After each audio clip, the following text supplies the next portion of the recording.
আজকে সম্পূর্ণ নিরামিষ পাঁচ মিশানো একটা তরকারি শেয়ার করছি আপনাদের সাথে, একটু অন্যরকম করে হবে। প্রথমেই কড়াইতে সর্ষের তেল গরম করে নিয়েছি, তার মধ্যে পাঁচ ফোড়ন, তেজপাতা, শুকনো লঙ্কা, অল্প একটু হিং দিয়ে ভালো করে নেড়ে দিয়ে দিচ্ছি অঙ্কুরিত ছোলা। এটাই হলো এই রেসিপির আসল উপকরণ। ছোলাটাকে খানিকক্ষণ ভেজে নিচ্ছি। এখানে নিয়েছি মূলোর ডাঁটাটাও নিয়ে নিয়েছি, কচি কচি পাতা শুদ্ধ, মিষ্টি কুমড়ো, বেগুন, গাটি কচু, আলু আর পুঁই ডাঁটা নিয়েছি, পুঁয়ের শাকও নিয়েছি। ছোলাটা ভাজা হয়ে গেছে, দিয়ে দিচ্ছি সবজিগুলো দিয়ে ফ্লেমটা একটু বাড়িয়ে খুব ভালো করে ভেজে নিচ্ছি, যাতে করে জল না ছেড়ে যায়।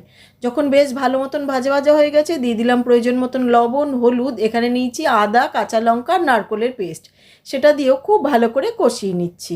কষানো হয়ে এসছে, এবার দিয়ে দিচ্ছি আগের থেকে কেটে ধুয়ে রাখা পুঁইয়ের পাতাগুলো, দিয়ে কিছুক্ষণের জন্য ঢাকা দিয়ে দিলাম।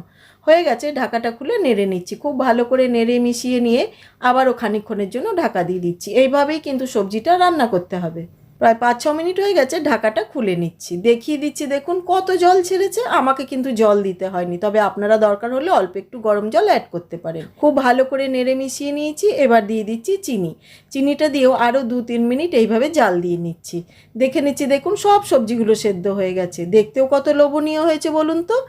গরম গরম ভাত বা খিচুড়ির সাথে জমে যাবে কিন্তু, তবে ছোলার পরিমাণটা একটু বেশি দেবেন, তাহলে স্বাদটা অনেকটাই বেড়ে যাবে।